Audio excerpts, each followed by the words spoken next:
Bom dia a todos. Feliz sábado. Chegou o momento da nossa lição da Escola Sabatina. Nós estudamos todos os sábados aqui em nossa igreja, temos as classes. E nós precisamos, estar em comunhão com Deus todos os dias. Então, em nossa igreja adventista, nós estudamos a lição da Escola Sabatina, juntamente com a Bíblia.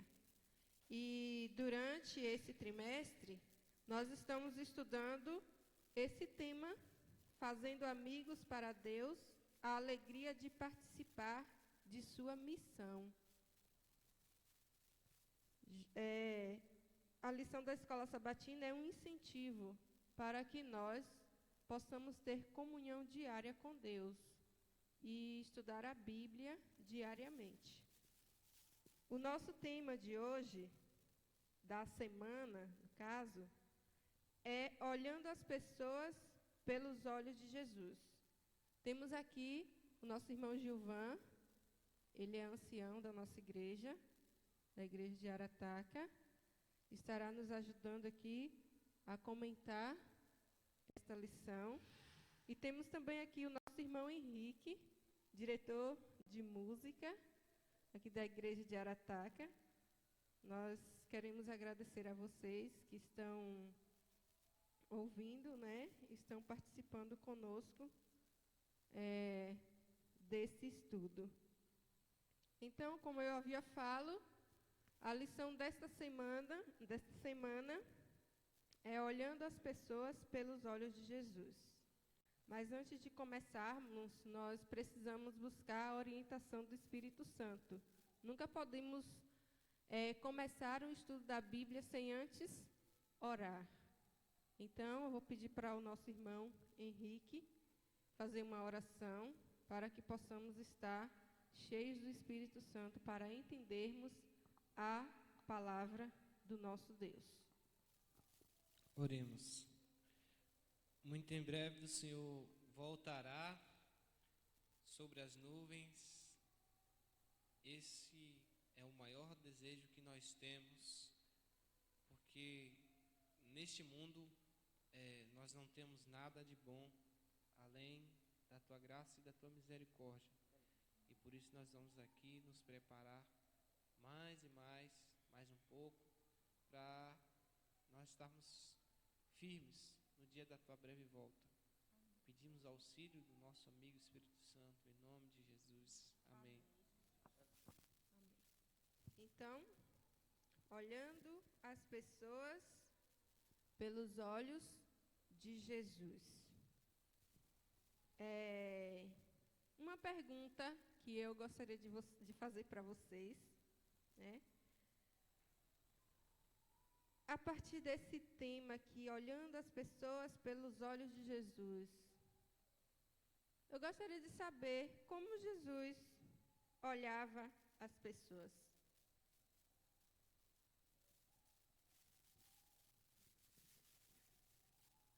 Jesus, ele não via as pessoas como elas realmente eram, e sim ele via em cada pessoa um potencial para o seu reino. E se nós olharmos as pessoas pela mesma ótica de Cristo, nós veremos cada uma dessas pessoas como candidata para o seu reino.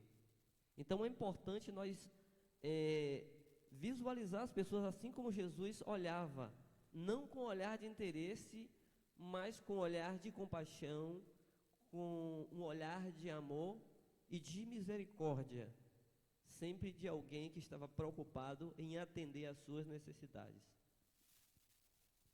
É interessante lembrar que nosso Deus, ele age nas entrelinhas, onde ninguém mais vê, ele vê. Então, se você prestar atenção no que Deus tem para a tua vida, você vai entender que Jesus quer que você seja além daquilo que você vê. No filme O Rei Leão, um personagem ele diz, ele diz para um outro: olhe além do que você pode ver. Mas como a gente consegue olhar além do que a gente vê? Esse passo que a gente não consegue tomar é o que Deus quer para nós. Então Deus enxerga além do que vemos, né? Então, né, Jesus, ele amava as pessoas e não eram pessoas fáceis de lidar. Não eram pessoas comuns, eram pessoas diferentes, pessoas difíceis, pessoas do coração talvez duro, mas mesmo assim ele amava as pessoas. E nós também precisamos amar as pessoas, né? Com a mesma visão que Jesus via. É evidente que olhar para as pessoas com os olhos de Jesus é extremamente difícil. Só olhar com amor. Mas se olhássemos para as pessoas com os olhos de Jesus, a indiferença já não existiria mais. Então é possível sim olhar com os olhos de Jesus. Todavia nós sabemos que é mais difícil. Mas o que devemos fazer é pedir auxílio de Deus todas as vezes que nós acharmos que essas pessoas, elas não vão querer alguma coisa com o Evangelho. Exatamente é nesse sentido que Jesus traz para nós. Interessante também é que para poder olhar como Jesus olhou, é preciso que nós conheçamos a Jesus, conheçamos o olhar dele, né? Então, muitas vezes o que nos separa das pessoas é o preconceito, a falta de empatia. E Jesus era diferente. Jesus não olhava para as pessoas com preconceito, né? Ele olhava com empatia. E muitas vezes nós falamos: eu quero ser como Jesus. Mas aí vem uma pergunta: como é que nós podemos ser como Jesus?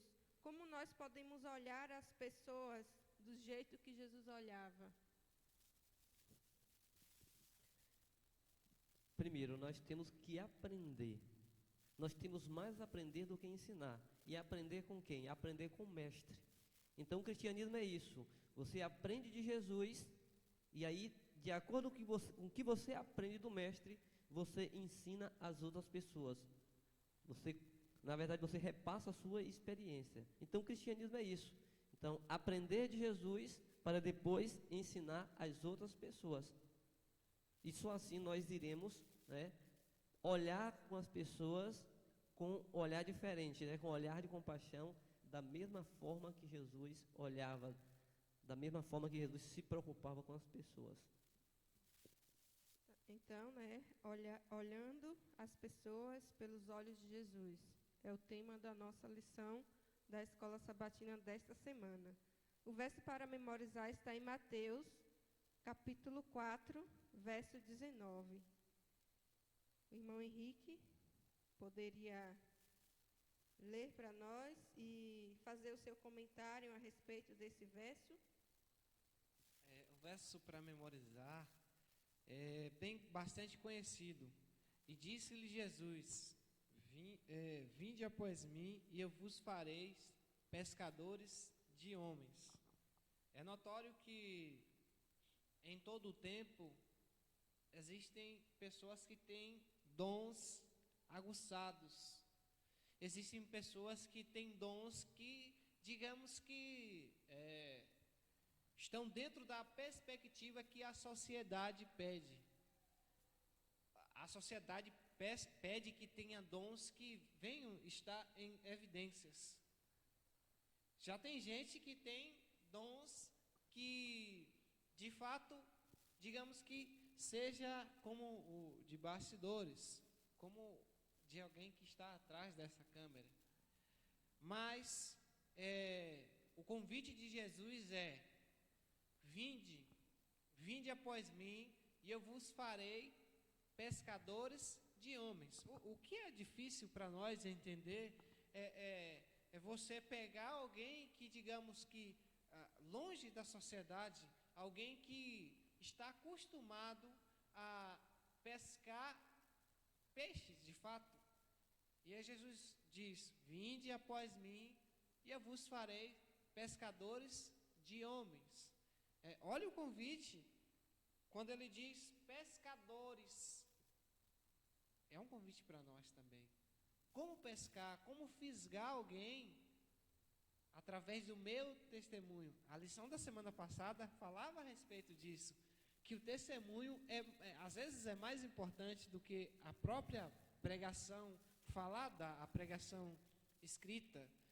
Então, o convite de Jesus é algo que, se nós formos analisar, nós entendemos de uma forma mais abrangente que a palavra pescadores, as palavras pescadores de homens, ela nos traz dentro de uma perspectiva muito maior. Ou seja, colocar a nossa vida à disposição do Mestre, para que mais pessoas venham estar conosco através do nosso testemunho. E, só lembrando, pescar não é fisgar. Nem sempre que se pesca tem resultados hoje, agora. Mas o convite é, vinde após mim, que eu vou fazer o que com você, Gilvan? Vou te treinar, vou te fazer pescador. E assim o Espírito Santo vai fazer a obra. Então, amigo e amiga, lembre-se, o convite é, vinde após mim. E nós vemos aí interessante que esse convite, e vinde, né, após mim, e eu vos farei pescadeiro de homens, é para cada um de nós. Talvez eu diga, mas eu não tenho esse dom. O irmão Henrique, a irmã Maria, né, tem esse dom, mas eu não tenho. Mas o que nós vamos estudar no decorrer da lição é que todos aqueles que aceitaram esse convite é porque Jesus enxergava nele um potencial. A mulher samaritana, os amigos daqueles cegos de Betsaida, a própria mulher samaritana, todos eles tinham um dom especial, eles tinham potenciais, e tanto isso que eles trouxeram pessoas para Jesus. É interessante nós entendermos que esse é um convite para cada um de nós. Você pode, eu posso, nós podemos sim levar pessoas até o reino dos céus. Importante é que nós só faremos isso se primeiro nós estivermos com Jesus. Nós não podemos levar outras pessoas para Jesus se nós mesmos não estivermos com Ele. Não é isso? A parte de domingo, falando sobre o segundo toque, fala de uma história da Bíblia que está em Marcos, capítulo 8, verso 22 a 26, que é a cura de um cego, né, de Betsaida. Vimos que Jesus ele fez muitas curas, não é mesmo? Mas essa cura foi diferente. Que lições podemos aprender sobre essa história? Veja só, existem várias lições para nós distrairmos, né, desse milagre. E aqui há duas palavras-chave que diz o seguinte: trazer e rogar, levar e pedir e orar. E nós vemos o seguinte, que esse cego, ele, na verdade, assim, por ele mesmo, ele não enxergaria o caminho para ir até Jesus. Talvez é uma pessoa que não tivesse fé. E é interessante que a Bíblia descreve cerca de 25 milagres. Mais da metade desses milagres foram parentes, né, ou familiares ou amigos que levaram essas pessoas até Jesus. Nem todas as pessoas elas irão até Jesus se não tiver um amigo ou alguém da família que possam levar até Jesus. E uma outra palavra interessante é rogar. Será que nós estamos orando pelas pessoas que fazem parte da nossa família ou do nosso círculo de amigos que precisam ir até Jesus? Temos que levar essas pessoas, mas também nós temos uma outra missão, que é de orar por essas pessoas. E o interessante é que esse cego de Betsaida, eles foram levados por seus amigos até Jesus, porque eles conheciam o poder de Deus e eles sabiam do que Jesus era capaz de realizar na vida desse cego. E assim eles rogaram. Nós vemos aqui que no estudo, no guia da lição, e a Bíblia diz que eles rogaram por esse cego. É bem interessante isso, porque não adianta só o trazer. Já pensou se aqueles homens trouxessem e deixassem lá só que... Não, se vira aí. Se eu pegasse Gilvan cego aqui, eu pegasse Gilvan e levasse e trouxesse aqui para o pastor e tivesse cheio. Imagina se eu fizesse isso, só o trazer. Como seria? Imagine, muitas vezes nós apenas trazemos as pessoas para a igreja e deixamos de fazer o mais importante, que é rogar, é orar, é pedir por essas pessoas, é fazer com que essas pessoas elas façam parte das nossas orações. Um segundo ponto desse tema, segundo toque, é que muitas vezes nós só olhamos para as pessoas com o primeiro olhar, que é, talvez eu passe pela rua e te veja, você que está nos assistindo, e talvez não te olhe com um olhar de salvação. Esse não tem mais jeito. Mas será que esse é o desejo de nós, ou de Cristo para nós? Olhar as pessoas com um olhar apenas. Então é interessante, Maria, que nós, como Cristo, e eu acredito que você vai tocar nesse ponto, do segundo aspecto, como Cristo, olhar para as pessoas sempre com o segundo olhar, com um olhar de amor. O desejo de Deus é sempre atender às nossas necessidades. E nessa lição, nós podemos tirar, nessa parte da lição, algumas lições para as nossas vidas, além dessas que vocês já comentaram, de que as pessoas, elas precisam ser levadas até Jesus, precisa de amigos para levar até Jesus, precisa de pessoas que orem por elas, que roguem a Deus por elas. É interessante assim que muitas pessoas não terão oportunidade de ir até Jesus se elas não forem levadas por uma pessoa de fé. Então, precisamos levar os nossos amigos até Jesus. Temos essa responsabilidade. E também sobre a oração, Qual é a importância de orarmos por essas pessoas, pelos nossos amigos, que nós queremos que conheçam a Jesus? Respondeu? A oração, na verdade, é um exercício, do nosso livre-arbítrio. E quando nós oramos, nós estamos, na verdade, assim, concedendo avenida para que o Espírito Santo possa atuar. E quando eu oro por um amigo, por um familiar, por uma pessoa que, mesmo que esteja distante, é uma forma de o Espírito Santo tocar no coração dessa pessoa e ela vai perceber que o Espírito Santo está batendo na porta do coração. Se ela vai abrir ou não, isso aí, na verdade, assim, é uma questão individual, Então, na verdade, assim, eu não posso interferir, mas o Espírito Santo, ele vai estar trabalhando continuamente. Eu preciso fazer a minha parte, eu preciso interceder, porque a oração, ela tem muito poder. Agora, é interessante, Henrique, Não, eu só ia dizer que toda pessoa de fé, ela ora. E normalmente, quando antes de levar alguém a Cristo, Cristo leva essa pessoa a outra pessoa de fé. Isso. Eu lembro que estávamos passando por um período na igreja, um período difícil.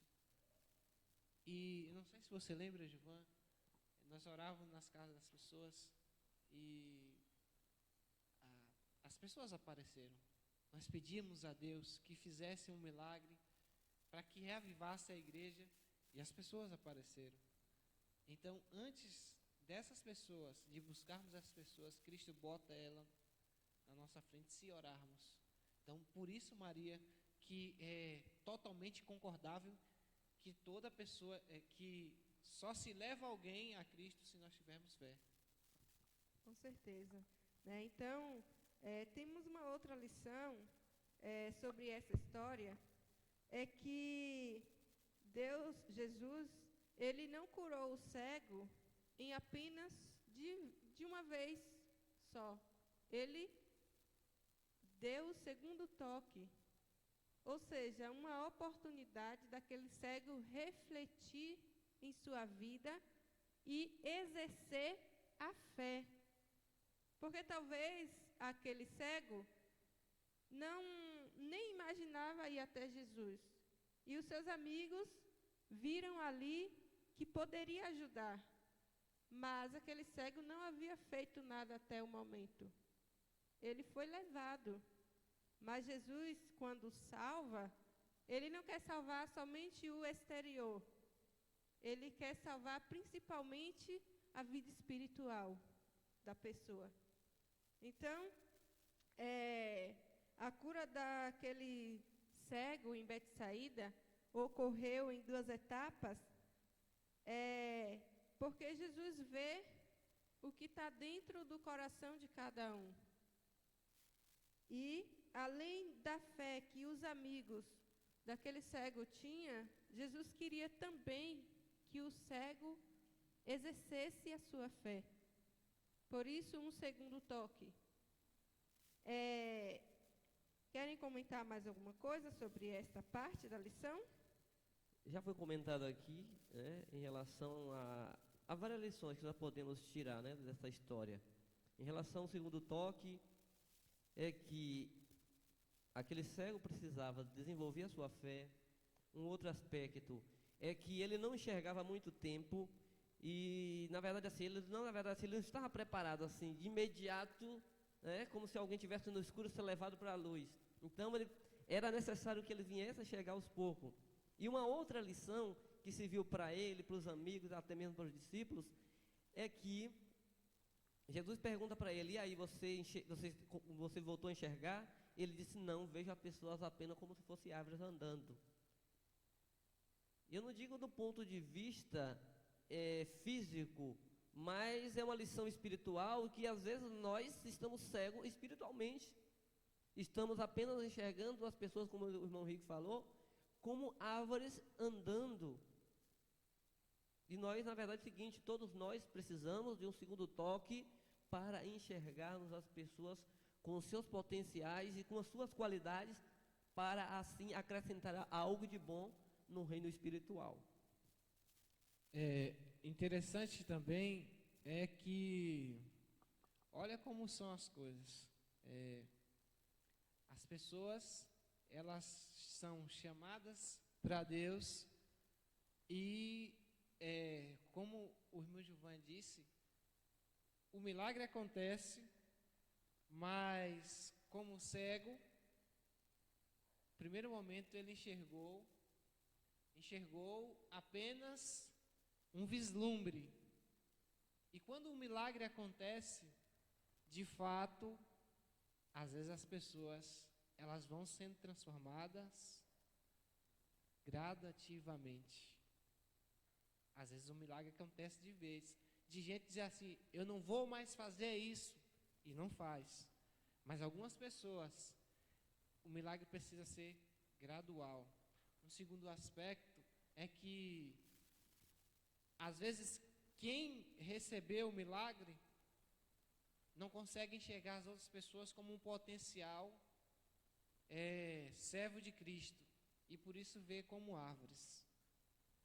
E um terceiro aspecto é que Jesus se preocupa não só com o espiritual, mas também com o físico. Por isso que ele perguntou: o que quer que eu faça contigo?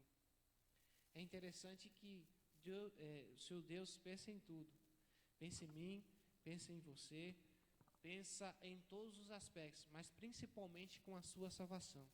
Você tocou num ponto interessante, que Jesus ele vê todas as nossas necessidades, não só as físicas, mas também as espirituais. Então ele vê essas necessidades, e todas elas, ele tendo a oportunidade, se nós clamarmos, ele irá suprir completamente. Isso. Em uma outra história, né? Nós ainda estamos estudando a parte de segunda-feira, né? Vamos começar agora, que fala sobre uma lição de aceitação. Estudamos nesse dia sobre a história de uma mulher, que é a mulher samaritana. E diante da história, né, que estudamos, nós vimos que os samaritanos não se davam com os judeus. Eles eram inimigos, né? Judeus e samaritanos nem sequer se falavam. Tem um contexto histórico em relação a isso, né? Mas eu gostaria de saber o que podemos aprender com essa lição. O irmão Henrique irá fazer um apanhado dessa história, né, sobre o que eu comecei a falar, sobre a história da mulher samaritana, né, do seu encontro com Jesus, né, o que nós podemos aprender com essa história, né? Olha a profundidade de Jesus. Jesus, ele sempre esteve além dos pensamentos culturais. Por isso que muita gente imagina que se Jesus hoje estivesse aqui, estaria exatamente com os pobres, estaria exatamente com a sociedade, digamos que as classes mais baixas. Jesus, ele indo para as cidades próximo a Samaria, que são 10 cidades, né? Todas as Bíblias, elas têm atrás um mapa, e é uma região que tem 10 cidades.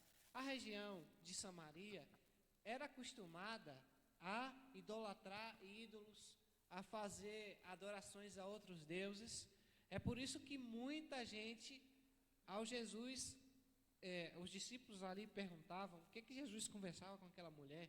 Ele chegou à porta em um poço, e pediu algo exatamente para essa mulher samaritana. Mulher essa que já tinha se relacionado com muita gente, né? E Jesus ali conversava, e ela: mestre, o que é que eu posso fazer? O que é que o senhor faz aqui perto de uma samaritana? Jesus simplesmente responde que aquele que beber, né, para resumir o caso, aquele que beber da água da vida jamais terá sede. Então, uma pergunta da mulher interessante, e que nós hoje, todos nós fazemos isso, mas como eu posso, eu pecador, posso alcançar a salvação? E aí, Maria, qual foi a resposta de Jesus?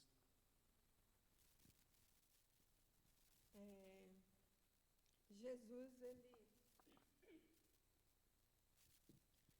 assim, nessa história, que Jesus, ele não olha para você como você realmente é, como as pessoas o vê. Ele olha além daquilo que os olhos possam ver. E ali, ele queria ensinar para nós, né, hoje, uma lição de humildade também, né? Jesus olhava como um potencial, né? Como herdeiros do reino do céu.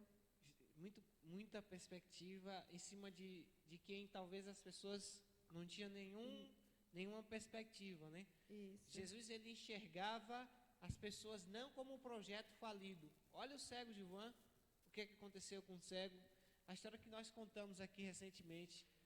Olha essa mulher que muitos ali, nós conhecemos a história do bom samaritano, quantas pessoas passavam ali, e por ele ser samaritano, por ele já ter nascido samaritano, ninguém dava nada por ele, mas o que ele fez com aquela pessoa ali que não tinha, talvez, ali uma pessoa caída, exatamente ele agiu com bom coração, e ainda pagou a hospedagem, mas ninguém dava nada por ele. Jesus, ele vê as pessoas não com um projeto falido, mas sim com a perspectiva além do que ela pode ver. Isso mesmo. Interessante assim que são histórias assim, que nos mostra que Jesus, ele sempre se preocupa e sempre vai estar com as pessoas que necessitam de restauração. Porque aquela mulher, aquele povo era inimigo do povo de Deus, e a história diz que Jesus estava em Jerusalém e precisava ir para Galileia. Havia um outro caminho mais distante pelo vale do Jordão, mas era um caminho tortuoso, e havia esse que era um caminho mais próximo que tinha que passar em Samaria. E os judeus eles evitavam bastante em passar por essa rota, porque eles não se falavam. Já imaginou se Jesus seguisse a mesma tradição, os mesmos costumes do povo judeu? O povoado de Samaria não seria evangelizado. Então a Bíblia diz que na 6ª hora do dia, por volta do meio-dia, Jesus vai até o poço e encontra aquela mulher buscando água. E o interessante que o comentário aqui do Guido diz o seguinte, que se Jesus oferecesse alguma coisa a ela, ela jamais aceitaria. E às vezes, para chegarmos até o coração das pessoas, para evangelizarmos para as pessoas, nós precisamos o quê? De estratégias. E a estratégia de Jesus foi pedir para ela o quê?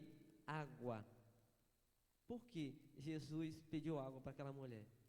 Porque naquela época, diante da cultura deles, a água era um bem precioso que você jamais poderia negar para alguém. E ali, na verdade, foi o início de uma conversa. Ali Jesus pede água a ela, e ela diz, né, como eles, judeus, poderia pedir água para ela. E ali, diante das vestes de Jesus, diante da sua conversa, ela percebeu que ele era um judeu. E ali, ela lhe concedeu água, e diante desse diálogo ali, Jesus falou para ela o que ela deveria ouvir. E o resultado disso? Ninguém dava nada por essa mulher. E logo em seguida ela trouxe o quê? Trouxe muitas pessoas para ouvir do Evangelho. E às vezes nós temos um preconceito em relação à classe social, etnia, etc., religião, mas não devemos olhar para as pessoas com preconceito, porque, como nós comentamos no início, Deus vê as pessoas com potenciais. Isso mesmo. E outra coisa interessante é que aquele povo, eles estavam abertos a ouvir a palavra de Deus. E além de tudo, era um povo receptivo, mas o povo judeu não via assim. Por isso que nós precisamos ver as pessoas pela ótica de Cristo. Então, muitas vezes nós criamos barreiras, né?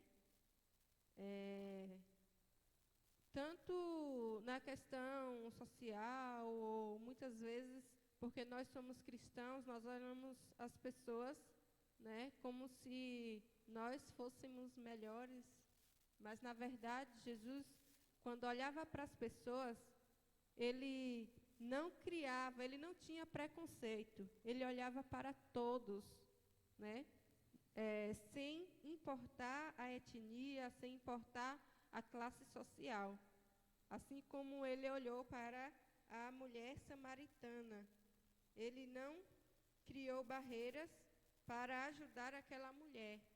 E além de salvá-la, ele também ordenou para que ela fosse e pregasse, né, para outras pessoas daquilo que ela, daquele encontro que ela teve, daquela salvação que ela encontrou em Jesus. E, portanto, quando nós somos salvos, nós também temos o dever de ir e salvar outras pessoas.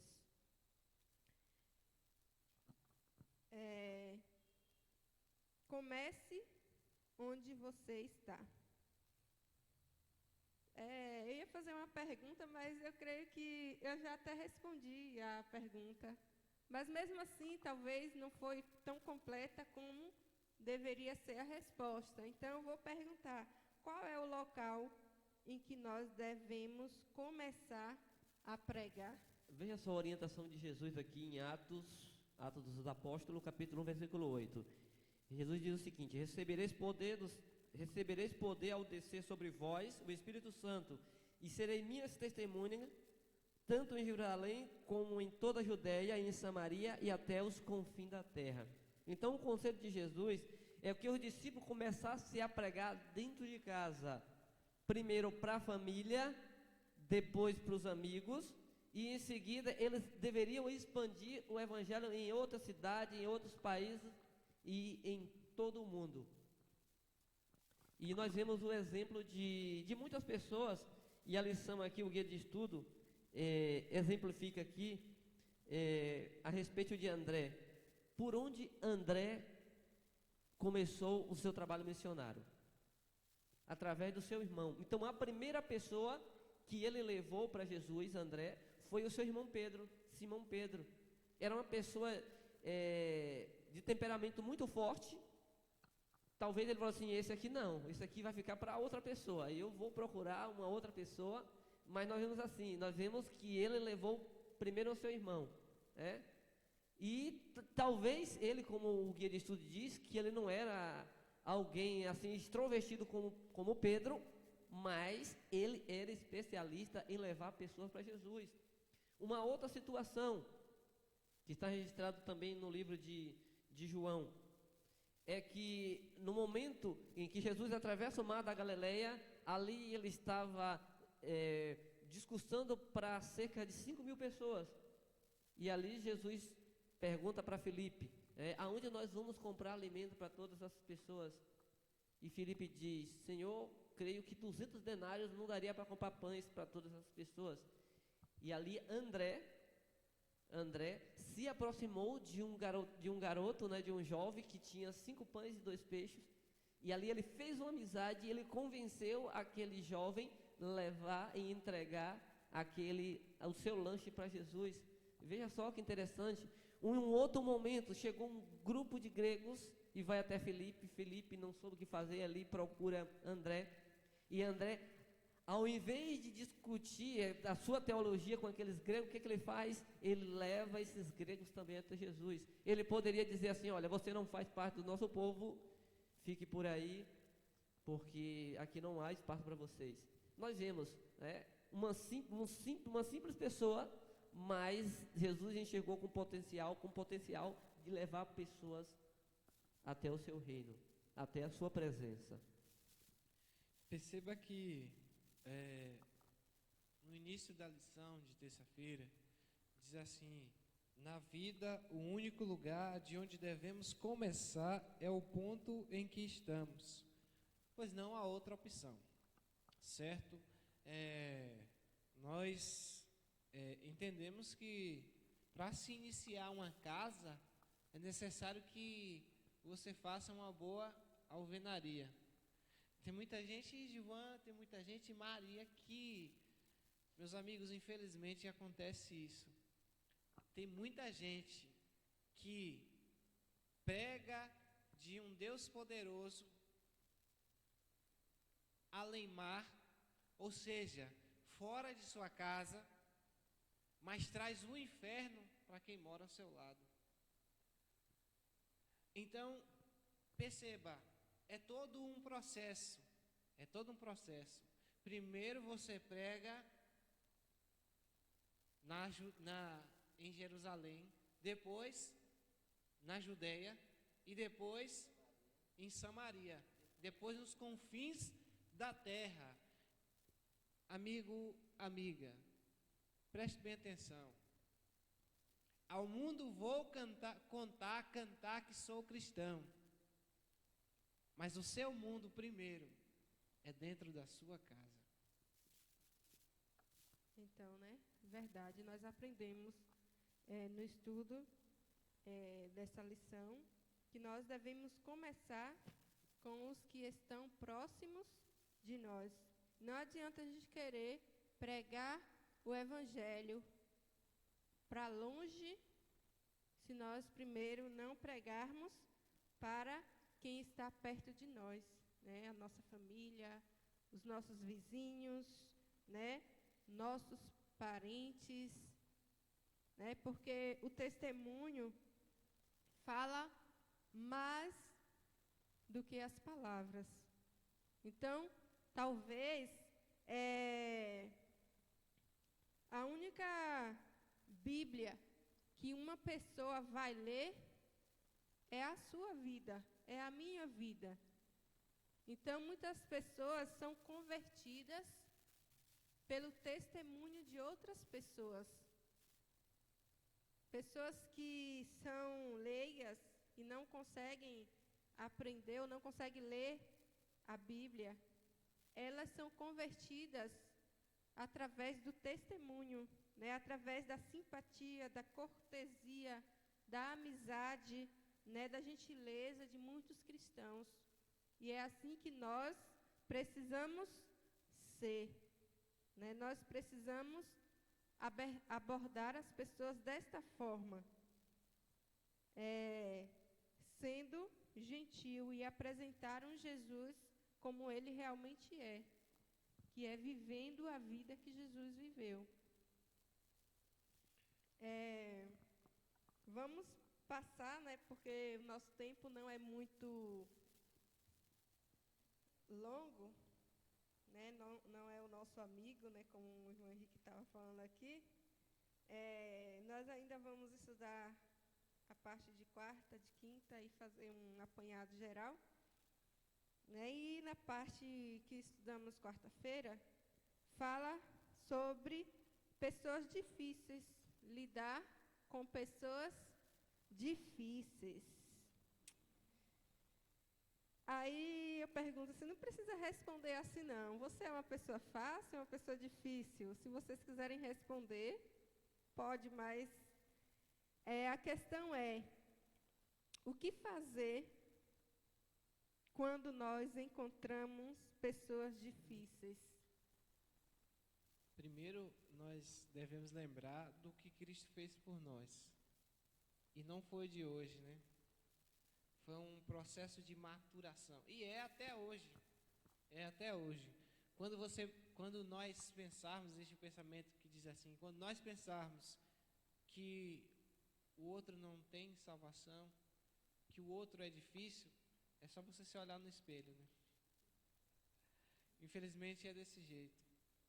Todo pecador é difícil. E não tem um aqui na terra que não seja.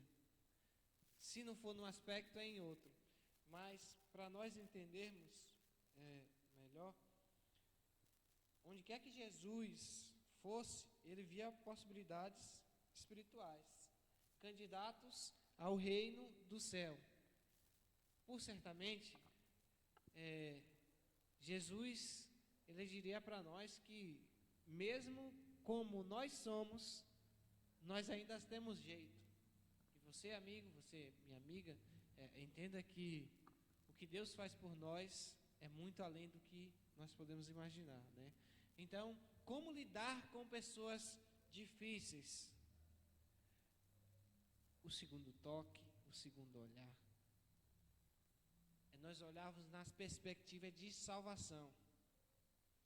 É nós sermos potenciais servos de Deus e olharmos para as pessoas com o aspecto de perspectiva na salvação. Pessoas difíceis nunca são difíceis para aqueles quem a fez. por Jesus. Jesus ele demonstrava aceitação a todas essas pessoas, né? E essas pessoas também merecem ser evangelizadas, merecem ser salvas. E nós podemos sim ajudar essas pessoas, porque muitas vezes as pessoas são difíceis, nem é porque elas querem, mas pela vida, né, que elas já tiveram. E elas precisam apenas do toque de Jesus, apenas conhecer a Jesus, para que elas possam se achegar mais a Cristo e se tornar uma nova pessoa. Nós não podemos desistir dessas pessoas. Temos que ter paciência e também evitar muitas críticas, porque muitas pessoas que são difíceis acabam se afastando mais se elas ouvirem críticas, ao invés de um elogio, ao invés de chegar mais perto delas, né? É mais fácil você fazer isso, né? Trazê-las para Jesus, se você demonstrar empatia para elas, né? Se você fazer como Cristo fez, que é o tema da nossa lição da semana, olhando as pessoas pelos olhos de Jesus. Nós precisamos estar fazendo isso, olhando essas pessoas difíceis pelos olhos de Jesus. Mas aí quando Jesus, ele diz para você, não, você tem um potencial, mas se hoje ouvires a minha voz, não endureçais o coração. Mas e quando Jesus, ele fala conosco através das oportunidades e diz, não, é aquele ali. Como será que nós estamos aptos ao ouvir? Será que as oportunidades vêm e nós estamos deixando passar? Ou será que, como diz a história, muitas vezes a gente faz aqui na igreja, a gente fazia e vamos voltar a fazer, aquelas apresentações de que não, vem alguém, não, é esse não que é muito rico, ou não, é esse não que é muito pobre, ou não, esse não que é igual a mim. Quantas e quantas vezes nós tivemos oportunidades e não falamos do amor de Cristo? Como Filipe, ele reagiu a essa situação? Nós sabemos que nessa história, Filipe, ele ouviu um anjo falou a Filipe, corre atrás daquela carroça que tem alguém que precisa.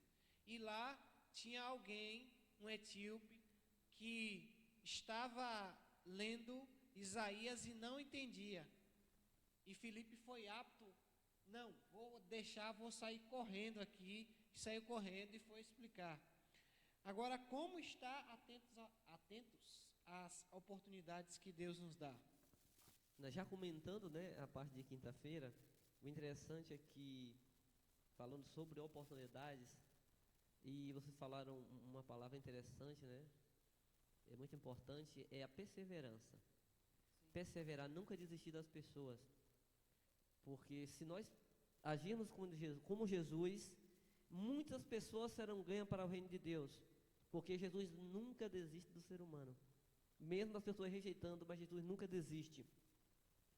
E o interessante é o seguinte, que o tempo está passando rápido. Nós temos oportunidade, Deus tem nos concedido oportunidades de alcançarmos as pessoas. Deus poderia usar anjos, mas nós somos privilegiados, porque Ele fala assim, é você, eu quero você para essa missão. E nós temos muita oportunidade. O tempo está passando muito rápido. Nós estamos falando muito e vivendo pouco. Então é momento de falarmos poucos e vivermos mais. A experiência de Filipe, alguém que não sabia lidar com as pessoas, nós falamos do primeiro toque, foi alguém que precisou, além do segundo toque, talvez alguém que precisou do quarto, do quinto toque. Talvez eu preciso não só do segundo toque, mas de outros toques, assim como Filipe. Quando o Espírito Santo faz uma chamada para ele ir até aquele eunuco, Filipe faz o quê? Ele aproveita essa oportunidade. Quantas pessoas não estão estudando a palavra de Deus sem entender? Pessoas estão sedentas do Evangelho, Deus querendo conceder a água da vida, essas pessoas estão sedentas. E aí nós temos a experiência de um casal que estava assistindo a Novo Tempo, sem auxílio de alguém para ensinar, e essa pessoa, ela aceitou através da mensagem. E apenas tem algumas dúvidas que nós teremos a oportunidade de tirar essas dúvidas com esse casal. Mas Deus seja louvado pela vida de cada pessoa que tem sido alcançada, de cada pessoa que tem aproveitado essa oportunidade, que tem se permitido a ser instrumentos nas mãos de Deus. Amém. Então, nós aprendemos durante essa semana que nós devemos olhar as pessoas com os olhos de Jesus, com o mesmo olhar que Ele olhou para mim e para você. É esse olhar que nós devemos ter para com as pessoas. É que é um olhar de amor, um olhar de carinho, um olhar de paciência, um olhar de perspectiva. Então, que possamos, assim, estar olhando as pessoas desta forma. Gilvan, tem algo mais? Ou Henrique? Só agradecer a Deus, né? Aos nossos irmãos e aos nossos amigos que estão nos acompanhando através do YouTube. Deus abençoe a cada um de vocês e também aos seus familiares. Que a bênção de Deus possam alcançar a cada vida nesse dia. Queremos muito mesmo, de todo o coração, agradecer a você que nos assiste e dizer que se acalme, fique aí, porque tem mais. Esse é apenas o primeiro momento que está dando término. Queria deixar só para vocês que nós devemos orar pelas oportunidades de pregar o Evangelho. E quando Jesus ele nos der essa oportunidade, não recue, porque vai recair sobre você. Então, agradecemos a todos, né? Esperamos que você possa estar a cada dia em comunhão com Deus e também estudando, né, a lição da Escola Sabatina, que é uma bênção para as nossas vidas. Obrigada a todos que assistiram. Fiquem com Deus. Vamos orar, né? Grandioso Deus, obrigado, porque a cada dia tem suprido as nossas necessidades. E a nossa maior prioridade é nos alimentarmos da Tua Palavra. Obrigado porque nos alimentou durante essa semana e também nos concede a oportunidade de falarmos um pouco do Teu amor para os nossos irmãos e também os nossos amigos. Por favor, continue conosco, nos concedendo a alegria e o desejo de Te buscar em nome de Jesus. Amém. Um feliz sábado a todos, aos irmãos e amigos que estão nos ouvindo, estão nos assistindo. Essa é a mensagem final de hoje, sábado. A gente tem por costume fazer a escola sabatina e depois o culto divino, encerrando então a parte da manhã do sábado. E nós não poderíamos deixar de fazer hoje. Seria ao vivo, mas não foi possível. A internet não permitiu. Por isso, nós estamos gravando para que você se alimente da palavra de Deus um pouco mais tarde. Assim. No livro de Atos dos Apóstolos, no capítulo 28,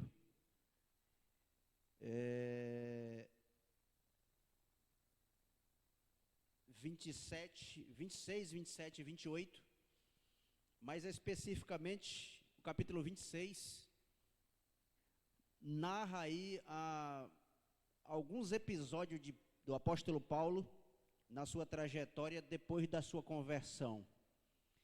E a gente sabe que depois da conversão, a situação na vida do ser humano muda de uma forma incrível. Eu estava vendo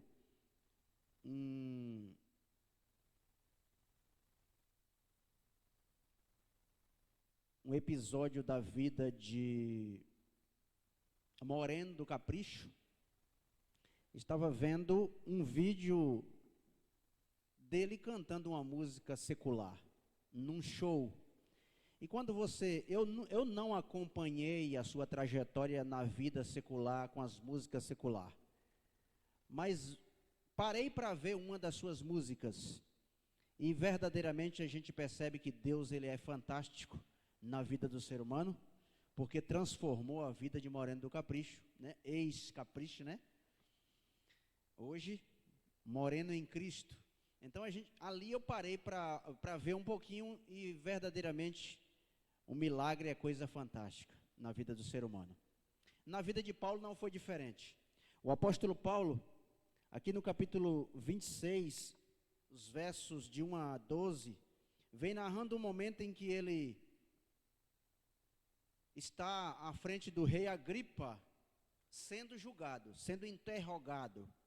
E diz assim o texto bíblico: a seguir, Agripa, dirigindo-se a Paulo, disse: é permitido que uses das palavras em tua defesa. Então Paulo, estendendo a mão, passou a defender-se nestes termos: tenho-me por feliz, ó rei Agripa, pelo privilégio de hoje, na tua presença, poder produzir a minha defesa de todas as acusações feitas contra mim pelos judeus, enormemente, porque és versado em todos os costumes e questões que há entre os judeus. Por isso eu te peço que me ouça com paciência quanto à minha vida desde a mocidade, como decorreu desde o princípio entre o meu povo, e em Jerusalém todos os judeus a conhecem, pois na verdade eu era conhecido desde o princípio, se assim quiserem testemunhar, porque vivi fariseu, conforme a seita mais severa da nossa religião. E agora estou sendo julgado por causa da esperança da promessa, porque Deus foi feita a nossos pais, a qual nossas 12 tribos, servindo a Deus fervorosamente de noite e de dia, almejam alcançar. É no tocante a esta esperança, ó rei, que eu sou acusado pelos judeus, porque se julga incrível entre vós que Deus ressuscite os mortos. Na verdade, a mim me parecia que muitas coisas devia eu praticar contra o nome de Jesus, o Nazareno. E assim procedi em Jerusalém, havendo eu recebido autorização dos principais sacerdotes. Encerrei muitos dos santos nas prisões, e contra este dava o meu voto quando os matavam. Muitas vezes o castiguei por todas as sinagogas, obrigando-os até blasfemar, e demasiadamente enfurecido contra eles mesmo, por cidades estranhas os perseguia. Com estes intuitos, parti para Damasco, levando a autorização dos principais sacerdotes e por eles comissionados. Vejam, Paulo aqui em sua defesa diz: olha, rei Agripa, eu fui um homem mau, cruel, eu perseguia o meu povo, ele era judeu também, mas eu perseguia o meu povo para os castigar, para os matar, e isso tudo em nome da religião em que eu acreditava. Paulo agora dizia assim em seu discurso: hoje eu prego Jesus Cristo que eu não conhecia, mas hoje eu o conheço, e eu prego esse Jesus porque ele salvou-me da escuridão em que eu vivia, e agora, por causa disto, por levar e pregar esse Jesus às pessoas, por levar essa luz de salvação às pessoas, hoje eu estou aqui, ó rei, na tua presença, sendo julgado, sendo condenado pelos próprios judeus, nos quais anteriormente eu os servia, mas de uma forma errada. Amigos, irmãos, nós temos visto e ouvido pessoas pregarem o evangelho de forma distorcida, de forma errada, mas muitas vezes essas pessoas ainda não conhecem a verdade da palavra de Deus num todo, e por isso nós não devemos julgá-los, nós não devemos condená-los, não, nós devemos fazer o possível para que eles conheçam, para que eles entendam, para que eles cheguem ao pleno conhecimento da verdade, porque assim aconteceu com um dos maiores pregadores de toda a história, o apóstolo Paulo. Quando se chamava Saulo, pregou de forma errada, de forma distorcida, sendo cruel até, e muitas vezes pessoas nos nossos dias também são cruéis, mesmo em suas pregações, porque pregam coisas que a palavra de Deus não os manda, pregam mensagem que o próprio Deus não os mandou, mas porque não o conhecem a verdade da palavra de Deus como deveria conhecer. O apóstolo, este que agora em sua defesa se chama Paulo e é apóstolo de Jesus, antes, quando se chamava Saulo, ele teve o prazer de comissionar a morte de um dos apóstolos de Jesus, e a gente encontra esse relato nas Escrituras. Olha a atitude de Saulo no capítulo 7, os versos 54 até os 58, a gente encontra ele comissionando aqui a morte de Estevão, capítulo 7, versos 54 até os 58. Olha a atitude desse homem antes de conhecer verdadeiramente Jesus. Capítulo 7, verso 54 até os 58. Ouvindo eles isto, enfureciam-se no seu coração e rilhavam os dentes contra ele. Mas Estevão, cheio do poder do Espírito Santo, fitou os olhos no céu e viu a glória de Deus e Jesus que estava à sua direita. E disse: Eis que vejo os céus abertos e o Filho do Homem em pé à destra de Deus. Eles, porém, clamando em alta voz, taparam os ouvidos e unanimemente remeteram contra ele. E lançando-o fora da cidade, o apedrejaram. E testemunhas deixaram suas vestes aos pés de um jovem chamado Saulo. Veja, que situação. Este que agora em sua defesa testemunhava de um Jesus Salvador, antes tinha o prazer de, na morte de um dos apóstolos, segurar suas vestes, quem sabe aí dar risada, quem sabe aí gritar, mate-o, mate-o, né? E agora em sua defesa, pregavam este mesmo Jesus que lá atrás Estevão pregava, mas ele, quando se chamava Saulo, não acreditava. Vejam que transformação. O verso 60 do capítulo 7 termina nas últimas palavras de Saulo. Ele diz assim, no verso 60, então ajoelhando-se, clamou em alta voz: Senhor, não lhes impute este pecado. Com estas palavras, Estevão adormeceu, e Saulo consentia na sua morte. Veja, Saulo não só ajudou no apedrejamento de Estevão, mas consentiu na sua morte. E agora Paulo está diante do rei Agripa, dando um testemunho da sua transformação, dando um testemunho da sua conversão, dando um testemunho daquilo que Jesus fez na vida dele e pode fazer na vida de muitos que hoje ainda não está com os olhos abertos, que ainda não caiu do cavalo como Paulo caiu, e que ainda não caiu dos seus olhos as suas escamas, pois Paulo ficou cego quando teve um encontro com Jesus, mas quando abriu os olhos, teve o vislumbre do que verdadeiramente Jesus pode fazer na minha vida e na sua vida. Que nessa manhã o Senhor possa também fazer uma transformação na sua vida e que Ele possa fazer de você um vencedor, uma vencedora em nome de Jesus. Amém? Nós iremos orar encerrando então a nossa participação, a participação dos nossos amigos que estiveram conosco aqui na Igreja Adventista de Arataca, o irmão Gilvan, a irmã Maria, a irmã Pâmela, o irmão Henrique Maia e o irmão Mateus. Que Deus nos abençoe e nos guarde e que Ele faça resplandecer o seu rosto sobre ti e tenha misericórdia de ti e nos dê a paz. Oremos. Soberano Deus, muito obrigado porque nesta manhã nos deu a oportunidade de vir à tua casa de oração em um número bem pequeno de crentes em Cristo Jesus, para gravarmos aqui uma mensagem de esperança, uma mensagem de salvação para os nossos irmãos, para que juntos possamos nos alimentar da tua palavra. E assim sendo também, transmitir uma mensagem de salvação para aqueles que porventura ainda não abriram os olhos pelo teu poder, ainda não enxergaram a salvação em Cristo Jesus. Pedimos que o Senhor venha ao nosso encontro, nos conceda o restante de sábado na tua companhia. Nós pedimos em nome de Jesus. Amém. Tenham todos um excelente dia, uma excelente noite, uma excelente tarde. Eu não sei em que horário você vai estar nos vendo, mas que Deus abençoe você.